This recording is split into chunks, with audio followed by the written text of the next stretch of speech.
is a magnificent song from Paul Simon. It's a very clever song. The lyrics are very ingenious and the music is great. There's this fantastic drum rhythm from Steve Gadd that permeates the intro and the verse.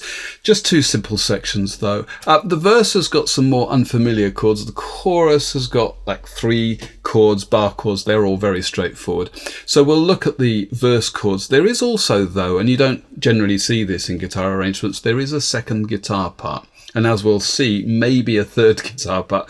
But I'll take a look at the second guitar part too. And if you have a chance to play this with another guitarist and can persuade them to play the second part, then you'll hear what a difference that makes. All right, let's get on and look at the verse chords. Now, we kick off with a chord of G6, which is essentially a G chord with an E in it. So you could play a straight cowboy chord G and then open up the top string to add that E. That would do. But I think this is what Paul Simon does. So top 4 strings, 5, 4, 5, 3 like that. And because we haven't got a bass, maybe add that on the 3rd fret of the bottom string with your thumb. That wouldn't be crazy. But then we've got D6, and that's really straightforward. So it's like a D7, but with an open 2nd string, I guess. D6, that's the opening chord for Fool on the Hill, for instance. C major 7. I've got a C chord, straight C chord, but with an open 2nd string. And most of these chords I'm just going to pick with thumb and 3 fingers. So I'm going to play each one once, and we should be limited to 4 strings. So for this chord, certainly I'm just playing the middle 4 strings. Then we've got B7, and again, middle 4 strings. But what he does is he adds a note on the 1st fret of the 2nd string. That's a C, so it's B7 flat 9. And then that comes off. So however you want to finger that, I'm playing it this way with my 1st finger where it would be for a standard B7, but then I'm bringing my 3rd finger down where the 2nd finger would be on the 2nd fret of the 5th string, and then, well, you can see the rest. I've got my little finger on the 3rd string and my 2nd finger is picking up that 1st fret on the 2nd string. And then that comes off. You could probably bar that and then just lift that up to play that open 2nd string, but I find this easier. Anyway, the first 2 bars. The problem is all inside your head, she said to me. Then we've got a straight E minor. Now it's D sharp diminished, and I prefer to play that with individual fingers on separate strings. You could bar that, but I prefer to do it that way. It's up to you. And then we've got a chord. Well, there's a bit of discussion about what this chord is, how it sounds, what notes are in it, and how to play it and so on. It's essentially B7 with an F sharp in the bass. So if you played like an A7 bar chord on the 2nd fret, missed out the 5th string, then you've got that. And I think that's just what I'm going to play. The second guitar part plays this, A and F sharp, I think, at that point, so that doesn't contradict the idea of that. But if you listen very carefully, certainly the first time round, and I don't know where it comes from, whether it's a 3rd guitar part or whether it's a mistake that's been overdubbed but it didn't quite clear on the tape, there's a G. A little G somewhere resonating gently against an F sharp, like that. So I don't know, do you want to try and play that as well? You could do. This would be a shape that gives you your F sharp minor 6 with a G in it, which I'm not even going to try and call that chord something, but like that. I've got a finger on the 4th fret of the 4th string, open 3rd string just to get that little G thing going, 4th fret on the 2nd string, and then 5th fret on the top string, like a B7 but with a G in it, which I think is really what's going on there. Anyway, that's kind of safer and a bit more obvious to play that F sharp minor 6 like that, because it's not a big thing, that G, but I just kind of like to fish this stuff out. Anyway, also somebody somewhere is going to have a go at me for playing the wrong chord here. I just want to cover my tracks. But that's the kind of thing. One of these is going to do. Maybe if you can add some G somewhere, so much the better. Never mind. We end up then in the second line with a B7.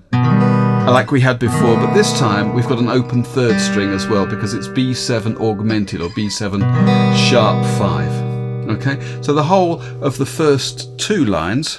The problem is all inside your head, she said to me. The answer's easy if you take it logically. Okay. Now the third line is exactly the same as the first line, except there's definitely an E in the bass here. I'd like to help you in your struggle to be free. So maybe play that chord and just hit the open bottom string here as well. I'd like to help you in your struggle to be free. There must be 50 ways to leave your love. And we end up with half a bar each of E minor, A minor, and then a whole bar of E minor. So the whole of the first verse. The problem is all inside your head, she said to me. The answer's easy if you take it logically. I'd like to help you in your struggle to be free. There must be 50 ways to leave your love. Now verse 2 is exactly the same, except that the last two bars are repeated. So let me just play the whole of the second verse for you. She said it's really not my habit to intrude. Furthermore, I hope my meaning won't be lost or misconstrued, but I'll repeat myself at the risk of being rude. There must be 50 ways to leave your lover. And again then, 50 ways to leave your lover. And that sets us up for the chorus, but right before that happens we get this, which is 3 little harmonics played at the 12th fret. So that's a harmonic on the 12th fret of the 2nd string, then the 3rd string, and finally the top string. So 50 ways to leave your lover. And we're into the chorus. Now that second guitar part I mentioned in the verse, as far as I can tell, there's a pair of notes playing on the top 2 strings in thirds. So what I'm going to do is keep my first finger on the top string throughout, and I'm either going to use my second finger or my third finger on the 2nd string, just depending on how far apart those notes are. So we start with a note on the 5th fret of the 2nd and 3rd fret of the 1st, so I'm going to use my 1st finger and 3rd finger there. Then they move up 2 frets to 7 and 5. Now it's 8 and 7, so I'm going to switch to the 2nd finger on the 2nd string. Now we've got 10 and 8, 8 and 7, 7 and 5, 7 and 5 again, and 5 and 3. That's the first half. So here it is.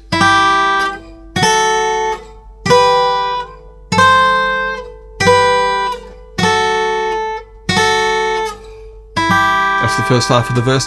The second half of the verse is similar. We begin the same way, 5 and 3, 7 and 5, 8 and 7, back down, 7 and 5, and now I go up to 8 and 7, I reckon, 5 and 3, and I'm going to end on this, which is just an E minor triad. You could play the open top strings, 3 open top strings, exactly the same notes, but that just feels a little mellower to me. So what I'm going to do now is record the first guitar part, and then I'll play this live over the top. 1, 2, 3.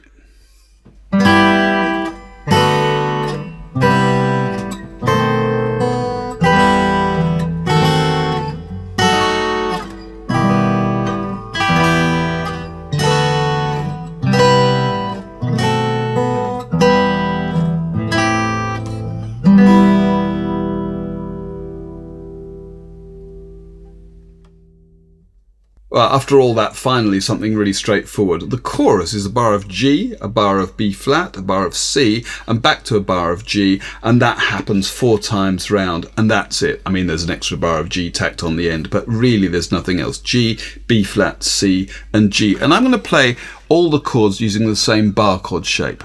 This is an E-type bar chord, initially on the 3rd fret for G. I'm just going to go to the 6th fret for B flat, 8th fret for C, and back to the 3rd for G. And the reason I'm doing that, I mean, bar chords just make it easier because I don't have to change the shape. But this G here, because we've got this strumming in 16ths that we want it to be light and crispy and funky, if I try and do that. The chord's going to ring on, the strings are going to just sustain too much. I want something a bit more compact and detached. If I use a bar here, I can use that to mute. So if I strum just this chord, as soon as I take the bar off, you can hear there's a really crisp ending. And I can do that as quickly as I like. There you go. That's it. I don't have to use my right hand to mute like I might normally. And if I aim just for the top few strings, I get that.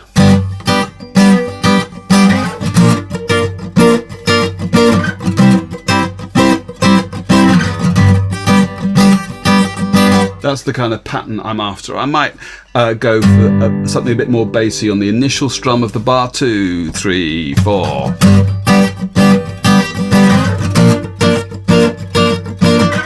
Just to get a little bit of a sense of the bass. Just slip out the back, Jack. Make a new plan, Stan. You don't need to be coy, Roy. Just let yourself free. Well, hop on the bus, Gus. You don't need to discuss much. Just drop off the key, Lee, and get yourself free.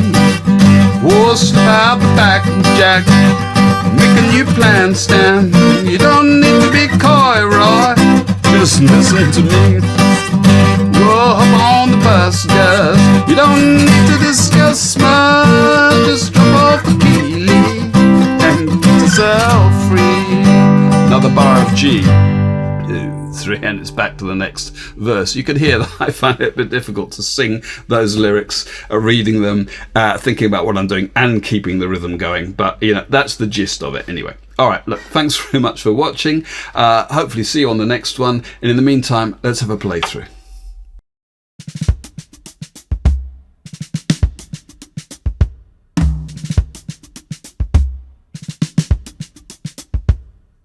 One, two, 1, 2, 3.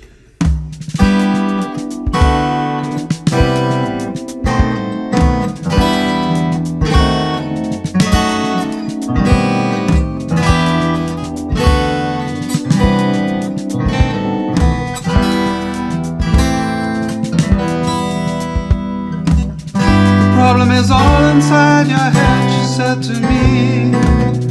The answer's easy if you take it logically. I'd like to help you in your struggle to be free. There must be 50 ways to leave your lover. She said it's really not my habit to intrude. And furthermore, I hope my meaning won't be lost or misconstrued. But I repeat myself, at the risk of being rude, there must be 50 ways to leave your lover. 50 ways to leave your lover. You slip out the back, Jack. Make a new plan, Stan. You don't need to be coy, Roy. Just get yourself free. We'll hop on the bus, Gus. You don't need to discuss much. Just drop off the key, Lee, and get yourself free. We'll slip out the back, Jack. Make a new plan, Stan. You don't need to be coy, Roy. Just listen to me. Yeah, hop on the bus, Gus. You don't need to discuss much. Just drop off the key, Lee, and get yourself free. She said it grieves me so to see you in such pain. I wish there was something I could do to make you smile again. I said I appreciate that. Would you please explain about the 50 ways? She said, why don't we both just sleep on it tonight? I believe in the morning you'll begin to see the light. And then she kissed me and I realized she probably was right. There must be 50 ways to leave your lover. 50 ways to leave your lover. Just slip out the back, Jack. Make a new plan, Stan. You don't need to be coy, Roy. Just set yourself free. Ooh, hop on bus, Gus. You don't need to discuss much. Just drop off the key, Lee. Get yourself free. We'll slip out the back, Jack.